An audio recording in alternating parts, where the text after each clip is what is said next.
प्यारे बच्चों नमस्कार, आपका स्वागत है हमारे YouTube चैनल जय क्लासेस पर।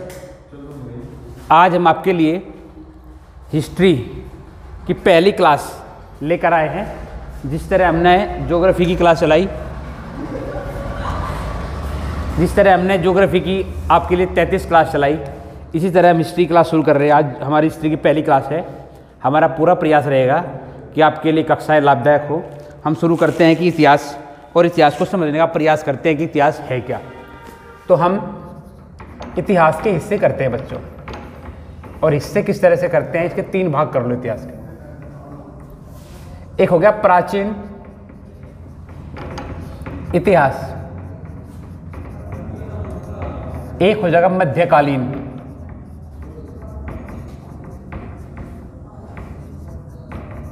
एक हो जाएगा आधुनिक भारत का इतिहास।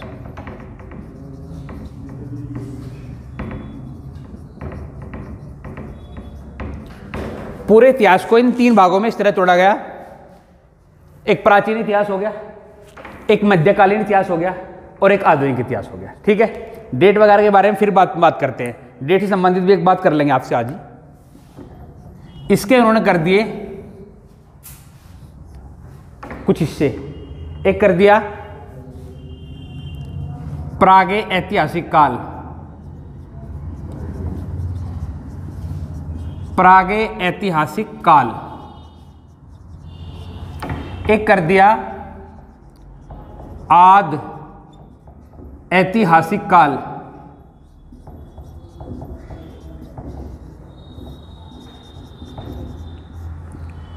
और एक हिस्सा कर दिया ऐतिहासिक काल।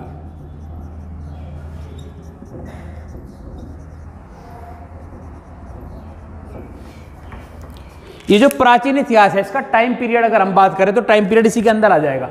किस समय की हम बात कर रहे हैं, ये एग्जैक्ट में अज्ञात से है, जब से समय पता ही नहीं, और अज्ञात से जब ये मध्यकाल शुरू होगा तब तक का टाइम पीरियड है। ठीक है, और अज्ञात से मध्यकाल का टाइम पीरियड का मतलब है अज्ञात तो हमें पता नहीं कब से है, और मध्यकाल पता हमें 712 ईस्वी में होगा, जब पहला मुस्लिम हमला होगा भारत पर। 712 ईस्वी। बीच में एक चीज समझ लो, कहीं कहीं आपको ईस्वी लिखा दिखाई देगा, कहीं कहीं ईस्वी पूर्व। ठीक है, कहीं कहीं ये चीज समझिए, आपको कहीं लिखा, किसी का क्या लिखा होगा कि इतने ईस्वी, 1024 ईस्वी या 500 ईस्वी पूर्व। ठीक है, अगर आप इंग्लिश में बात करेंगे तो ये लिखा रहेगा BC, और ये लिखा मिलेगा AD आपको। इसका मतलब समझो क्या है। जो हम फिलहाल कैलेंडर पढ़ रहे, उस कैलेंडर के बिहाफ पर हमने 0 ईस्वी एक टाइम को माना, और ये वो टाइम है जहां ईसा मसीह का जन्म हुआ, और इससे पहले टाइम को BC यानी बिफोर क्राइस्ट कहा गया। ठीक है, और बाद के टाइम को AD। ठीक है, कोई कंफ्यूजन नहीं है। तो यहां से पूर्व का टाइम वो घटता हुआ आएगा, घटता हुआ चला जाएगा।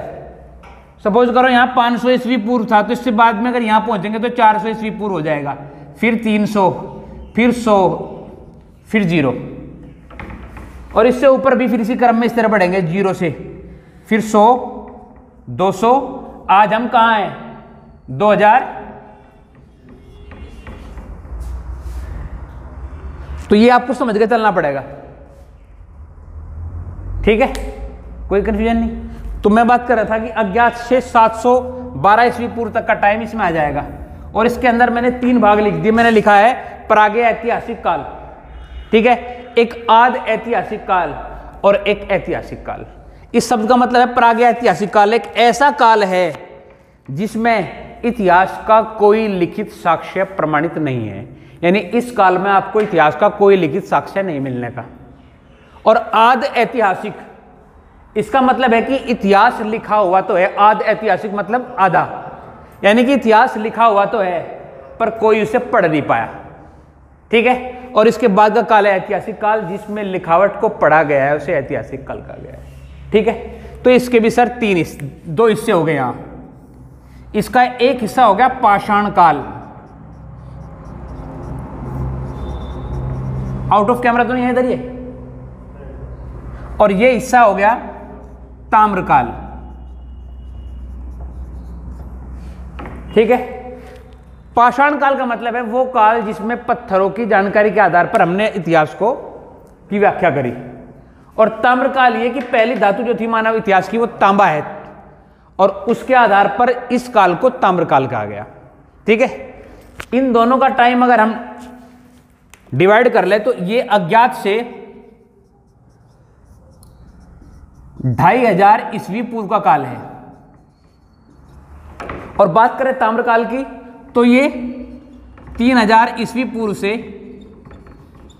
2000 ईस्वी पूर्व का काल है। यानी ये वाला टाइम पीरियड इसका लास्ट, बीच में एक दूसरे के साथ मिसमैच कर रहा है, कोई समस्या नहीं है। ठीक है। अगर हम पाषाण काल के हिस्से कर दें तो पाषाण काल के 3 हिस्से हुए हैं।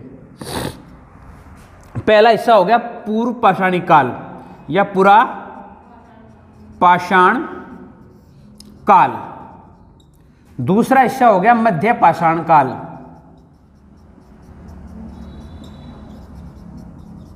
और तीसरा हिस्सा हो गया नव पाषाण काल।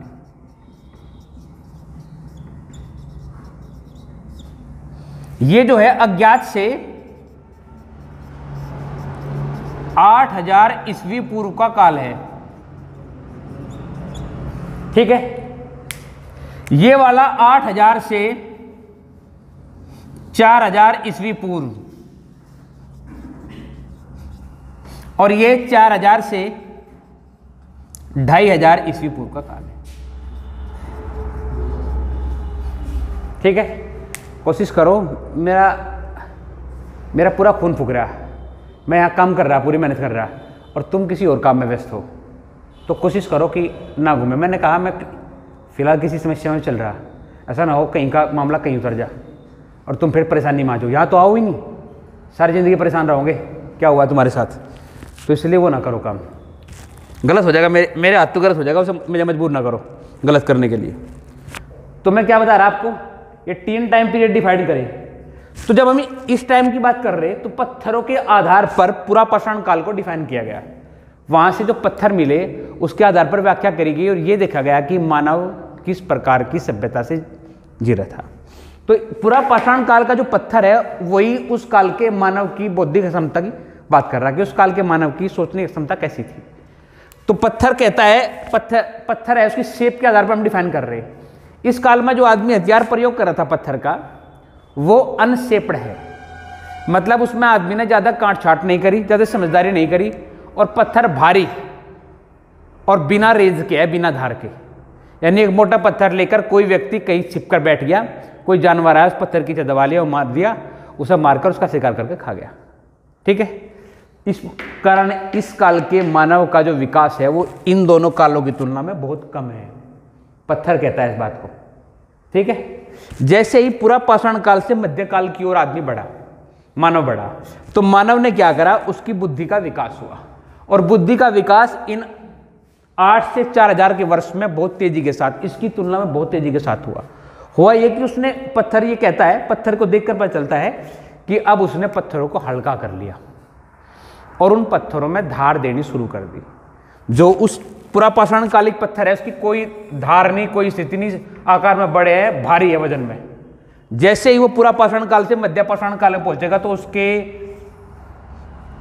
हथियारों में धार आनी शुरू होगी, या फिर उसने ऐसे पत्थरों का प्रयोग कर लिया जिनका एक सिरा नुकीला था। तो यहां से पता चलता है कि आदमी की बुद्धि का विकास शुरू हो गया। ठीक है। इस काल में, या इस काल में आप कह सकते हैं एक महत्वपूर्ण घटना हुई, आग की खोज। आग की खोज कहाँ हुई, किस काल में होती है, मध्य पाषाण काल में होती है। ठीक है। इससे पहले आदमी का जीवन कैसा था कि वो अव्यवस्थित जीवन था, जैसा बंदरों का होता है, कहीं घूम रहा, कहीं आ रहा, कहीं जा रहा, कोई व्यवस्था नहीं है। जैसे जैसे वो इस काल में गया तो उसने क्या करा, उसने पाया कि जब वो अलग अलग शिकार कर रहा, अलग अलग घूम रहा, तो उसकी सुरक्षा का अभाव हो गया। उसका शिकार किसी जंगली जानवर भी आसानी से कर सकता है। दूसरा, एक शिकार को पकड़ने में से बड़ी समस्या आई। तो यहाँ क्या करा, उसने अपने आप को समूह में एकत्रित करना शुरू कर दिया और उन समूह को कबीले का रूप दिया गया। और यहाँ आते आते मानव ने झुंड बना दिया, मानव झुंड, जो कबीले बन गए, जो सुरक्षा का भाव प्रदान करे थे। बाहरी कोई जानवर अगर हमला करा था तो और लोग डिफेंस करके उसकी जान बचा लेते। दूसरी बात, शिकार करने में मदद करे थे। जब आदमी झुंडों में शिकार कर रहा था तो उसके लिए शिकार करना सरल हो जाता। ठीक है, जैसे जैसे यहाँ यानी कि यहाँ आप कह सकते हैं कि निवास जो है वो स्थायी हुआ। यहाँ अस्थायी निवास की स्थिति थी, यहाँ स्थायी निवास था, लेकिन निवास कैसा था? कंदराओं में था, गुफाओं में रहना शुरू कर दिया या पेड़ की शाखाओं पर रहना शुरू कर दिया। जैसे ही नवपाषाण काल में व्यक्ति पहुंचेगा तो उसने पाया कि उसके पेट भरने का एक नया साधन और है, और वो है कृषि। अब से पूर्व वो शिकार पे ही आश्रित था अपने भोजन के लिए। जैसे ही यहाँ पहुंचेगा तो उसने पाया कि भाई अपना पेट आप कृषि से भी भर सकते हैं, और इसके लिए उसने नवपाषाण काल में कृषि शुरू करी। जब कृषि शुरू करी तो बोझ और भार को एक स्थान से दूसरे स्थान तक ले जाने के लिए उसे भार को खींच कर ले जाना पड़ा था। इस काल में एक बेहतरीन खोज हुई जिसने भार को कम बल लगाकर वहन करने में, चीज़ों को एक स्थान से दूसरे स्थान पर ले जाने के लिए पहिए खोज हुई। इस काल में एक्सेप्टेड क्वेश्चन है, तुमसे पूछा जाएगा कि पहिए खोज किस काल में हुई। ठीक है, बेनिफिट हो गया उससे, और यहाँ से विकास की गति प्रारंभ होगी। थोड़ा ऊपर वापस चलते हैं तो यहाँ देखते हैं हम ताम्रकाल। ये एग्जैक्टली इसका और इसका बीच में मिक्सअप हो गया, यानी कि ये वो काल है जब तांबे की खोज हुई, और ये 3000 से 2000 ईस्वी पूर्व का है। इस काल में मानव को पहली धातु मिली, और इस धातु से भी आदमी ने विषम प्रकार के प्रयोग करके अपने काम को और गति प्रदान करी। ठीक है, आगे बढ़े। यहां मैंने बताया आद ऐतिहासिक काल, मतलब एक ऐसा काल जो लिखा तो गया परंतु पढ़ा नहीं गया। इसी काल में आ जाओ, ये इसको कहते हैं सैंधव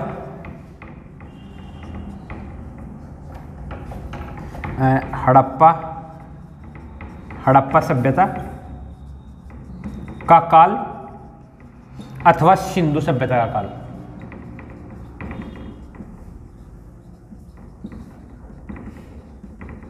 ठीक है, इस काल में जब हम पहुंचे, इस काल में जब मानव पहुंचा तो उसने पाया कि आदमी के पास लिखने की कला थी, और इस काल में जो लिखने की कला मिली उसका नाम है भाव चित्रात्मक शैली।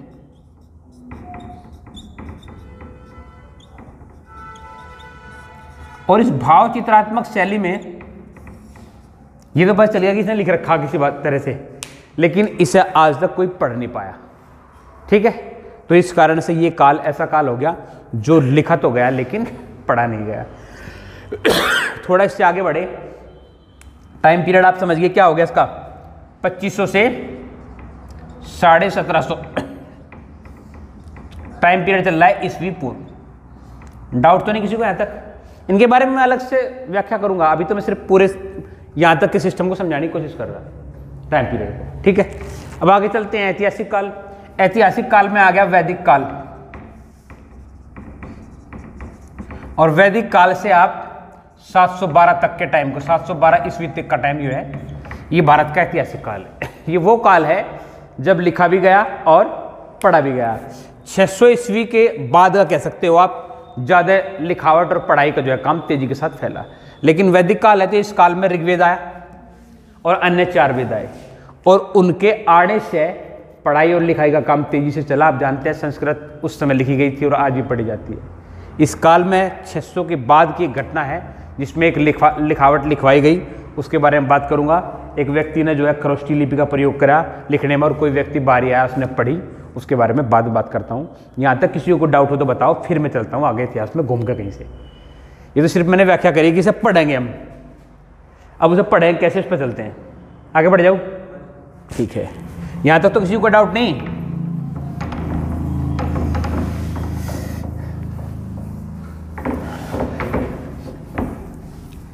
चलो आगे देखते हैं। अब इतिहास को हमने समझा और जान लिया, तो ये कहता है कि इतिहास को हमने किन आधारों पर, हम किन आधार पर ये कहे कि इतिहास को हमने किस आधार पर समझा। तो उनमें से मैंने एक आधार आपको बताया, पत्थर की शेप देखी और आदमी के विकास का अनुमान लगाया कि ऐसा विकास था, इतनी बुद्धि काम कर रही थी। ठीक है, दूसरा जो महत्व आया आदमी के विकास का, वो आया शिलालेख अथवा किसी प्रकार का और लेख। शिलालेख अथवा लेख कोई, किसी लेख के आधार पर आदमी के विकास के क्रम को समझा गया। ठीक है, बहुत सारे लेख लिखे और उन लेख के आधार पर व्याख्या करेगी। पहला आधार है, एक तो मैंने पत्थर बताया था, अब लेख है, लेख के आधार पर हमने बोलना शुरू करा। कुछ लेख मैंने तुम्हें दे रखे, जरा बताओ उनके नाम मुझे एक बार। देखो पहला है हाथी गुम्फा, आपसे एग्जाम में पूछ सकता है अभिलेख, आपसे ये पूछेगा कि हाथी गुम्फा अभिलेख है किसका। ठीक है, तो ये कलिंग राजा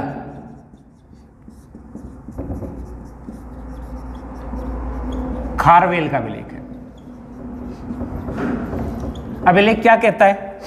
ये कहता है उस समय की जीवन शैली कलिंग की। ठीक है, एक विशेष बात इसके बारे में यह है कि इसका टाइम पीरियड सुनिश्चित नहीं है, इसका कोई समय नहीं है, किस समय का है, समय अथवा डेट जो है सुनिश्चित नहीं, इसमें नहीं है। लेकिन वहां के जीवन शैली का, वहां राजा किस प्रकार से शासन करता था, यह आपको बता रहा हाथी गुम्फा अभिलेख। आपसे एक्सेप्टेड सवाल यह पूछा जाएगा कि हाथी गुम्फा अभिलेख है किसका। ठीक है, समझ में आ गई बात, कारण आ गया। अभिलेख आपको समझ में आ गया क्या कह रहा है? किसी शिला पे, किसी ताम्र पट्टिका पर, ठीक है, किसी दीवार पर एक अभिलेख लिखवाया जाता था। उस अभिलेख का उद्देश्य था उस पर वहां के राजा के आदेश, शासन आदेश की व्याख्या, राजा द्वारा दिए गए दान की व्याख्या, राजा द्वारा लड़े गए युद्धों की व्याख्या करना, सारा जो था अभिलेख का उद्देश्य था। तो ये वाला अभिलेख जो है कलिंग के शासन व्यवस्था के बारे में बता रहा। ठीक है, दूसरा क्या है? दो है, जूनागढ़ के दो अभिलेख है, एक है गिरनार अभिलेख, एक और जूनागढ़ का अभिलेख है। हाँ, फिलहाल हम बात कर रहे हैं जूनागढ़ अभिलेख की। ठीक है, अब सवाल ये पैदा होगा कि ये जो अभिलेख है ये एक झील है, सुदर्शन झील।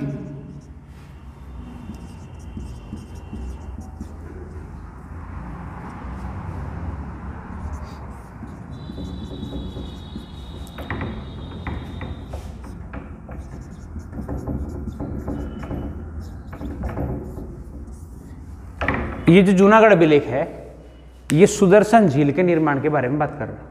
ठीक है, सुदर्शन झील का निर्माण किसने कराया? ठीक है, इसके अगर इसका आप देने वाला भी लिख ले तो रुद्रदामन, रुद्रदामन ने इस झील का, आपसे एक्सेप्टेड सवाल क्या पूछेगा? आपसे पूछेगा कि जूनागढ़ अभिलेख किसने लिखवाया? तो रुद्रदामन ने लिखवाया। और लिखवाया किसके बारे में? एक सुदर्शन झील है, बाद में इसका अन्य राजा कुछ आके विनिर्माण करवाओगे, जब ये टूट जाएगी उन्हें पुनः बना के फिर जीवित करवाओगे। इस सुदर्शन झील के निर्माण के बारे में पता चलता है। तो जब हम जूनागढ़ अभिलेख पढ़ते हैं तो हम पढ़ते हैं कि सुदर्शन झील है, ये फला राजा ने बनवाई थी, फला टाइम पीरियड में बनाई थी और इसका ये लाभ है। तो क्या हुआ कि 500, 700, 800, 2000 या फिर 2000 से ज़्यादा वर्ष बाद भी हमें इतिहास का पता चल जाए, किस आधार पर? अभिलेखों के आधार पर। ठीक है, इसे शिलालेख अभिलेख कह दो, यहाँ अभिलेख के आधार पर आप इस बात का ज्ञान कर सकते हैं। ठीक है, तीसरा बताओ। बहुत फेमस है प्रयाग स्तंभ, किसका है? समुद्रगुप्त होगा ना, पढ़ रखा होगा आपने पहले, नहीं पढ़ा इसके बारे में या भूल गए? ठीक है, प्रयाग स्तंभ जो है समुद्रगुप्त की विजय का उल्लेख कर रहा। समुद्रगुप्त ने अपने द्वारा लड़े गए युद्धों की व्याख्या करने के लिए प्रयाग स्तंभ लेख की जो है उसने रचना करवाई थी। ठीक है, अगला बोलो।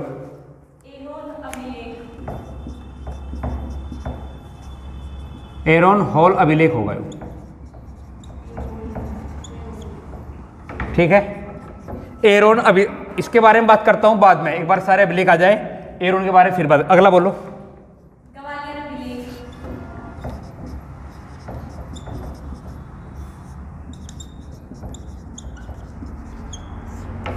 ये मालवा नरेश थे,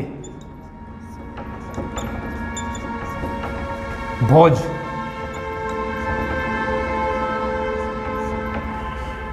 ये मालवा के नरेश थे भोज, ये भोज द्वारा दिया गया ग्वालियर अभिलेख। ठीक है, वहां की शासन व्यवस्था के बारे में, भोज द्वारा दिए गए दान के बारे में, भोज द्वारा संचालन की व्यवस्था के बारे में इसमें जिक्र किया गया है।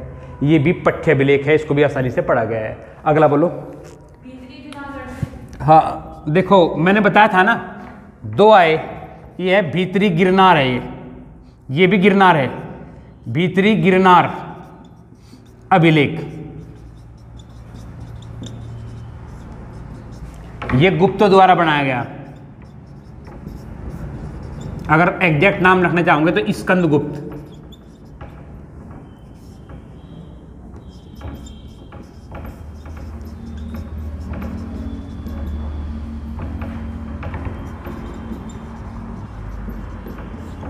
इसमें गुप्त काल की, स्पेशली स्कंद गुप्त की द्वारा शासन व्यवस्था का जिक्र करा गया। ठीक है, अगला बोलो। बहुत बढ़िया है। जो मधुबनी अभिलेख है, आपने नाम सुना होगा हर्षवर्धन, सुना? ये हर्षवर्धन का अभिलेख है, एक्सेप्टेड सवाल है। ऊपर के जितने मैंने लिखे सारे के सारे इंपॉर्टेंट है अपने आप में, और मोस्टली बच्चा उन्हें पढ़ाइए। हाल फिलहाल में पूछा गया था पिछली बार एसएससी में, पिछली बार एसएससी जीडी में सवाल पूछा गया था, मधुबनी का अभिलेख जो था वो किसने दिया था। ठीक है, तो मधुबनी का अभिलेख जो है वो हर्षवर्धन ने दिया था। ठीक, चलो और बताओ।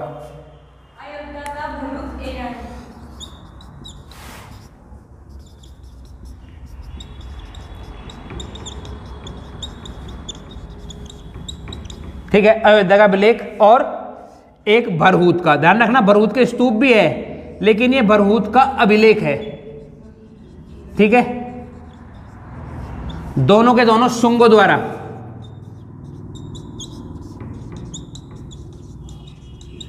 जो ऊपर वाला है वो शुंगों की शासन व्यवस्था के बारे में बात करता है, और नीचे वाला शुंगों की दान व्यवस्था के बारे में बात कर रहा है। ठीक है, एक और पढ़ा आपने, कौन सा पढ़ा?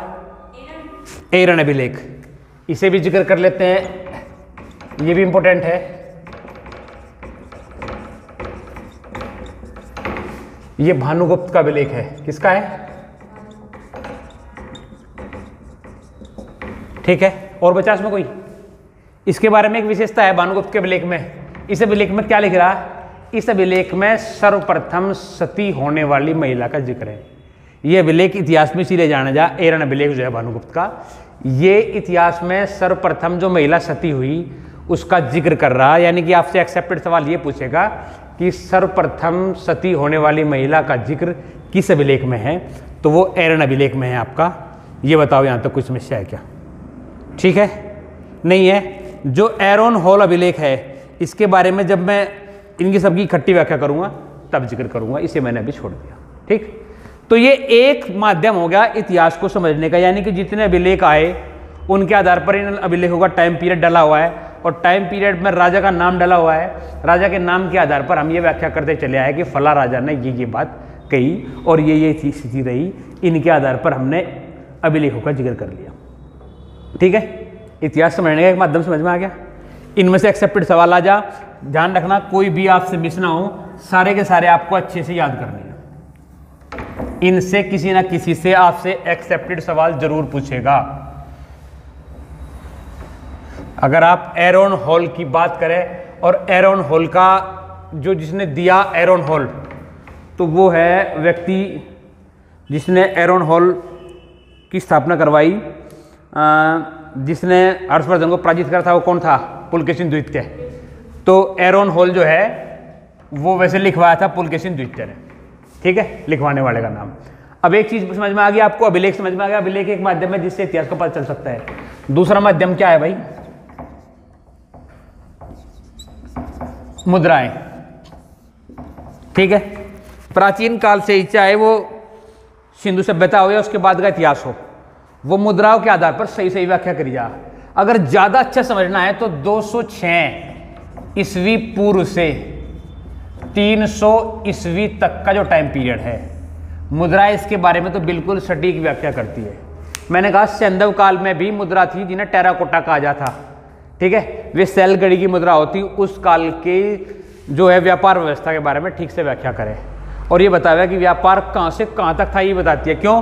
क्योंकि वे मुद्राएं भारत से जहाँ जहाँ गई, मिस्र गई, तो मिस्र में अगर भारत और मिस्र का व्यापार हो रहा है तो वे मुद्राएं मिस्र में मिली और भारत में मिली, उनकी तुलना करके ये अध्ययन करा गया, पाया गया कि इसका मतलब है कि हमारा और मिस्र का उस समय व्यापार था।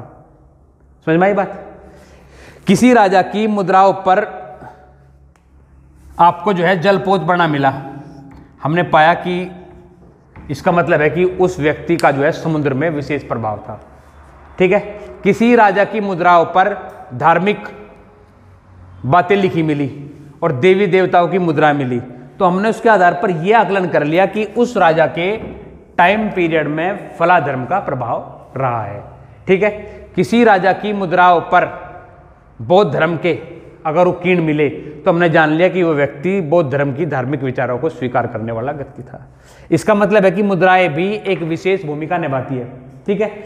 मुद्राएं अगर हम बात करें तांबा, सोना, चांदी, सीसा, जीतल और क्या, उसके अलावा इन चीजों की, उसके अलावा सेल खड़ी की मैंने आपको बताया था। ठीक है। इनकी मुद्राएं हो सकती थी। ठीक है। सबसे अधिक एक्सेप्टेड सवाल इसका पूछ सकता है। ठीक, ये पूछ सकता है कि सर्वाधिक सोने की मुद्राएं किसने जारी करी। तो अगर आपसे पूछे कि सर्वाधिक स्वर्ण मुद्राएं किसने जारी करी, तो गुप्त काल में। ठीक है। तो ये गुप्त द्वारा सबसे अधिक सोने की मुद्राएं जारी करी गई। अगर बात करें शुद्ध, तो शुद्धतम सोने की जो बनाई वो कुषाणों ने बनाई। ठीक है। अगर आपसे पूछे सर्वप्रथम, कोई सा बीच में जिक्र करा था सबसे पहले, हाँ, उसे यूनानी कह लो या फिर हिंदू यूनानी कह लो, नो प्रॉब्लम। ये एक्सेप्टेड सवाल सोने से आपसे पूछ सकता है। ठीक है। एक्सेप्टेड है सीसा, बिल्कुल ठीक। सातवाहनों ने शीशे के सिक्के जलाए। ठीक है। सेल कड़ी हड़प्पा सभ्यता कालीन, हड़प्पा कालीन जो सिक्के हैं वो किसके हैं? वो इन्हीं के हैं। ये एक्सेप्टेड सवाल आपसे पूछ सकता है। ठीक है। तो ये समझ में आ गया होगा आपको कि मुद्राओं की भी एक विशेष भूमिका है जो इस काम में काम करेगी। ठीक है। अब अगली जो चीज है इतिहास की ठीक से व्याख्या करने के लिए वो होगी भवन। आपने देखा भवन के आधार पर आपने व्याख्या कर दी कि कब का भवन है। आपने एक भवन देखा, हड़प्पा सभ्यता में एक भवन मिला जो बड़ा अन्नगार है, उसके मेजरमेंट, उसकी लंबाई चौड़ाई, उसकी स्थिति, आपको इतिहास में आपने देखा कि खुदाई के दौरान आपको कितने ही भवन मिले अलग अलग, और उनकी आपने एक दूसरे से तुलना करी और देखा कि ऐसे वहाँ है ऐसे ही यहाँ है। तो आपने सारों को साथ सिमिलैरिटी, उनकी तुलना करके एक जैसी समानता देख के आपने ये अनुमान लगाया कि ये सारे के सारे नगर एक ही सभ्यता के हैं, और 8 से 10 नगरों को जोड़कर आपने एक सभ्यता बनाई जिस सभ्यता का नाम मोहनजोदड़ो अथवा हड़प्पा सभ्यता बना। ठीक है। इसके बारे में बाद में बात पढ़ेंगे, पर देखना ही है कि भवन क्या कर रहा है।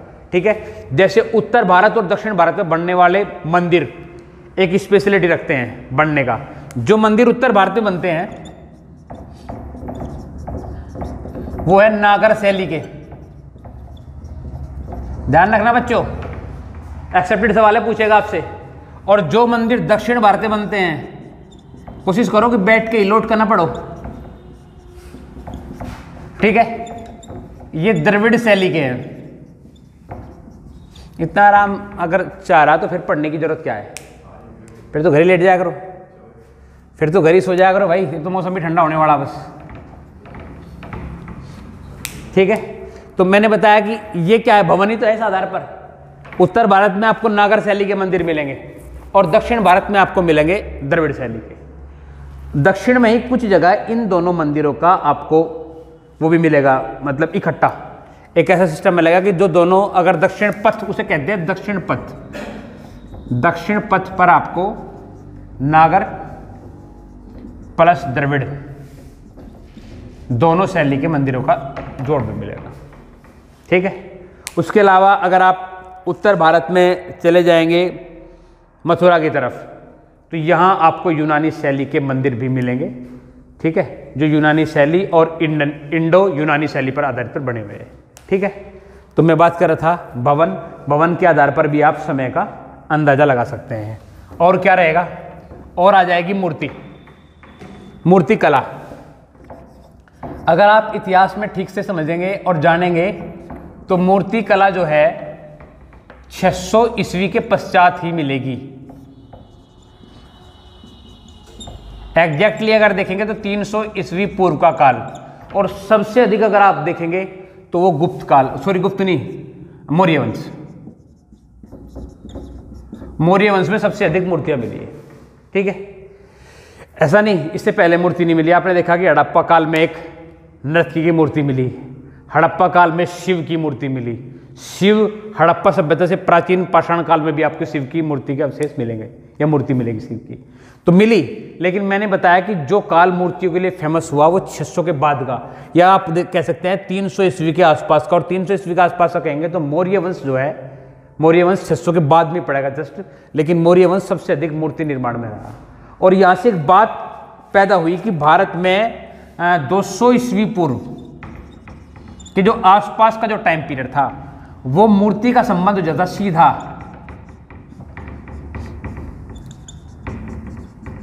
धार्मिक कलाकृति से हो गया। जो मूर्ति होगी वो धार्मिक कलाकृति से जुड़ेगी सीधी, यानी कि इस काल की जितनी मूर्तियां मिली उनमें अधिकतम मूर्तियां जो है वो धार्मिक अनुष्ठान से बनाई गई मूर्तियां थी। आपने ये देखा कि जो सिंधु सभ्यता की मूर्ति थी, हड़प्पा सभ्यता की जो मूर्ति थी वो धार्मिक मूर्ति नहीं थी, वो तो किसी नर्तकी की मूर्ति थी। एक पशुपति अथवा शिव की मूर्ति मिलेगी जिसे आप धार्मिक मूर्ति मान सकते हैं, धार्मिक मूर्ति का प्रतीक मान सकते हैं। लेकिन इस टाइम पीरियड में जो मूर्तियाँ आई वो सारी धार्मिक थी। इसका मतलब है कि इस काल में धर्म की व्याख्या करेगी, आप पाएंगे कि धर्म यही व्याख्या करेगा। 600 के आसपास ही, 600 ईस्वी पूर्व के आसपास ही मैं आपसे धर्म की व्याख्या करूंगा। वहीं बौद्ध धर्म आएगा, वहीं जैन धर्म आएगा। मूर्तियाँ कहती है इस बात को, मूर्ति का आधार पर हम व्याख्या कर रहे, उसी के आसपास हम बात कर रहे। और क्योंकि शिव आपको वहाँ भी मिल रहा, कहाँ, हड़प्पा काल में भी और सैंधव काल में भी। इसका मतलब है कि ये सनातन धर्म से जुड़े हुए हैं शिव, और इसीलिए कहते हैं कि सनातन धर्म सबसे प्राचीन धर्म है। इनका तो टाइम पीरियड फिक्स हो गया, मूर्ति ने बता दिया रोड़ा देके कि भाई ये टाइम है।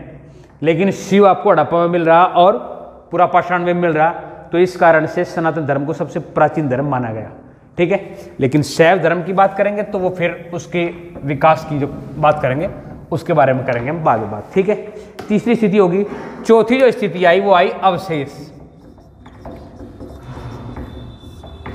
ये बहुत इंपॉर्टेंट हुआ। ठीक है, अवशेष कहाँ मिलेंगे आपको भाई? अवशेष मिलेंगे जमीन के अंदर दबे हुए, जमीन के अंदर दबे हुए पुरानी सभ्यता के प्रतीक, जिनमें आपके घर आएंगे, मकान आएंगे, रहने के स्थान आएंगे। एक बात। दूसरी बात, उनके द्वारा की गई खेती, उसके प्रतीक भी दब गए मिट्टी के अंदर। और तीसरा, खुद जीव, वहाँ रहने वाले जीव जिनमें मानव महत्वपूर्ण है और अन्य जीव भी। इसके आधार पर जब हमने काम किया तो हमने पाया कि सबसे सटीक प्रमाण यहाँ से प्राप्त हुए। ठीक है, अगर इस पूरे अध्ययन को हम बात करें तो इसे इकोलॉजी कहा जाए। ठीक है, अवशेष के अध्ययन को नहीं, जितने आपके सारे प्राचीन अध्ययन हैं इसमें भी अगर विशेष बात करेंगे तो आप जो शिलालेख है, अभिलेख है, उन्हें पढ़ने को हम इकोलॉजी के नाम से जानते हैं। आपसे एक्सेप्टेड सवाल पूछ लेगा कि इकोलॉजी किसे कहते हैं या फिर इस अध्ययन को क्या कहते हैं। ठीक है, तो मैं बात कर रहा था अवशेष को। तो हुआ ये कि भारत में जो है प्राचीन काल में ये जगह जगह कुछ टीले थे जिनकी खुदाई एक जिज्ञासा की दृष्टि से ये जानने के लिए कि क्या है, उनकी खुदाई करी गई और एक कार्बन टेस्ट होता है, उसके आधार पर ये जाना गया कि ये कब से कितना पुराना है। और उनके आधार पर फिर पाया गया कि ज़मीन के अंदर से पूरे बड़े बड़े नगर निकले, और नगर निकले तो पता चला एक नगर की दूसरे नगर से समानता करी गई। ये सब अवशेष के आधार पर। वहाँ निकलने वाले जो लोग निकले, हड्डियाँ निकली, जैसे हम बात करें पाकिस्तान का सिंध प्रांत, ठीक है,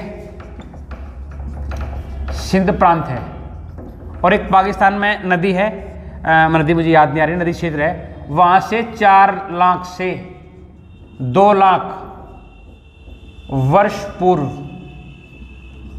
का मानव कंकाल मिला।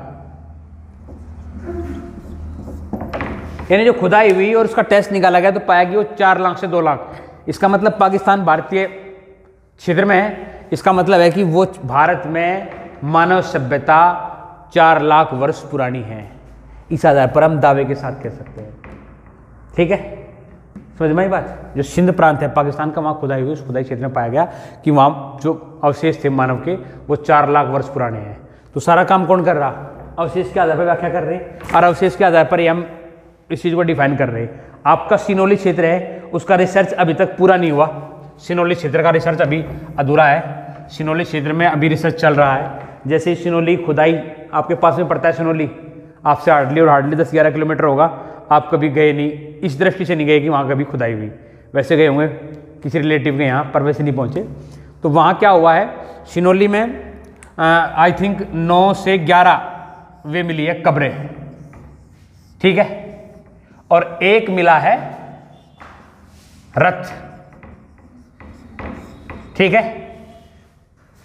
जो अभी तक की हम हिस्ट्री को पढ़ा, तो इस हिस्ट्री में हमने पाया कि रथ जो था हमने वैदिक पीरियड में देखा, ठीक है। और जो सिनोली का रथ है, रथ में भी हमने विशेष रथ वो है जिसमें घोड़े का प्रयोग करा जा उसे चलाने के लिए। सिनोली का जो रथ है मिला है, उसकी हाइट मेजरमेंट के आधार पर उसका जो आकलन करेगा, उसमें पाया गया कि उसमें भी घोड़ा जुड़ा था, ठीक है। लेकिन उसके कार्बन टेस्ट के आधार पर वो वैदिक पीरियड से बहुत पुराना पाया गया, ठीक है। प्लस में यहाँ एक व्यक्ति को बहुत स्पेशली दफनाया गया और बाकियों को सामान्य तरीके से। जो दफनाने की जो प्रक्रिया थी वो एक व्यक्ति की स्पेशल है, बाकियों की सामान्य। इन सामान्य में भी एक कुछ विशेष है, जो महिला है। ये व्यक्ति पुरुष है और ये अन्य भी सब पुरुष है। 11 जो निकले हैं अवशेष उनके आधार पर ये जो एक पुरुष जो दफनाया गया, इसी के साथ ये रथ मिला। यानी कि ये पूरा जो समूह है, इस समूह की विशेषता है कि सारे के सारे समूह के साथ अस्त्र और शस्त्र है, जिनमें एक विशेष चीज है लकड़ी और लोहे से बनी हुई ढाल। वैदिक पीरियड से पुराना होने के कारण पूरी हिस्ट्री को चेंज कर देगा सिस्टम, पूरे इतिहास को बदलेगा। ये विशेष ढाल पाएगी, सबके पास है, सबके उसमें सभी के पास लड़ने के साजो सामान भी रखे मिले। इसका मतलब है कि ये 10 से 11 जो एक समूह था लड़ने वाले लोगों का, इनकी किसी युद्ध में मृत्यु होगी और मृत्यु के पश्चात इनका अंतिम संस्कार करा गया। और उस अंतिम संस्कार के स्थल को पुरातत्व विभाग ने खोदा और खोदने के बाद भारतीय इतिहास को बदला। और इस रथ का मिलने का मतलब है ये प्राचीन होने के कारण हमने अभी तक, आप पढ़ेंगे इतिहास में, मैं आपको पढ़ाऊंगा, रथ जो है वैदिक पीरियड में ही आएगा, ठीक है। वैदिक पीरियड में रथ आएगा, यही प्रयोग करेंगे इसका कौन, आर्य, ठीक है। लेकिन अगर ये प्राचीन ये सिस्टम खुदाई में और इसकी पुष्टि होगी कि ये प्राचीन है, तो पूरे इतिहास को बदलेगा। और आप सिनोली की खुदाई से निकलने वाले अवशेषों को यहाँ इतिहास में इंक्लूड कर लेंगे और आप पाएंगे कि ये इससे प्राचीन है, ठीक है। तो ये सारी की सारी रिसर्च अभी चल रही, ये भी किसका, अवशेष और पुरातत्व विभाग का एक विश्लेषण है, जो इतिहास के बारे में व्याख्या करेगा और आपको भारत के सटीक इतिहास के बारे में जानकारी देगा, ठीक है। आज का इस बारे में इतिहास को जानने का एक अंतिम जो चीज है वो है साहित्य, ठीक है। इससे पहले मैंने जो अभिलेख बताए थे वे दीवार पे ताम्रपत्रों पर क्या होता, तांबे की पट्टी पे लिखवा देते दान, राजा महाराजा, कि भाई हमने फला को इतने, जैसे सुंग आए, सुंगों ने जितने दान दिए सब लिखवाए तांबे की पट्टियों पर, और सुंगों ने लिखवा दिया कि हमने फला पंडित को या फलाना को इतना दान दिया, फला को इतने गांव दिए, ये सब कुछ। लेकिन अगर इस साहित्य की बात करें तो ये मोस्टली इस पर किताब लिखी गई, पुस्तक लिखी गई है। और हमारे यहाँ सबसे प्राचीन साहित्य वेद है, और वेद में भी आप जानते हैं ऋग्वेद, और चारों वेद का जो संकलन करता है वो है वेद व्यास, पूछ सकता है, ठीक है। एक उद्देश्य, एक जानकारी का सटीक जो स्रोत है वो वेद है, हमारे पास सबसे प्राचीन स्रोत है अपने आप लिखने का, अगर साहित्य की दृष्टि से आप माने तो, ठीक है। वेद के बाद आप जानते हैं क्या है, वेदांग आए, 6 वेदांग आए, ठीक है। उपनिषद आए, उसके अलावा क्या, पुराण आए, 18 पुराण। तो ये सारी चीजें उस समय की क्रियाओं की, धार्मिक अनुष्ठानों को, जीवन शैली को, सबको व्याख्या करती है कि इतने साल पहले क्या था, क्या स्थिति थी। ये बताती है कि 1500 ईस्वी पूर्व भारत की शासन व्यवस्था कैसी थी, क्या राजा का कार्य था, क्या प्रजा का कार्य था, राजा का चुनाव किस तरह होता था। ये पूरी की पूरी प्रक्रिया आपको वेदों में मिल जाएगी। तो ये यहाँ से क्या हुआ कि जब साहित्य आया तो 2 बातें स्पेशल हुई इतिहास में। एक तो इतिहास में सटीकता आनी शुरू होगी, कंफर्मेशन होगी, क्योंकि इससे पहले का जो इतिहास है, जो हम पत्थरों के आधार पर व्याख्या कर रहे हैं, मूर्तियों के आधार पर व्याख्या कर रहे हैं, वहाँ कहीं ना कहीं अनुमान है। और जब साहित्य आया तो अनुमान लगाने की आवश्यकता नहीं पड़ी, सटीक जानकारी मिली। इसमें बस एक, यहाँ तक तो इतिहास बहुत अच्छा था, लेकिन इसके बाद का जब इतिहास आएगा तो उसमें जो लेखक होगा वो राजा के प्रभाव में लिखेगा।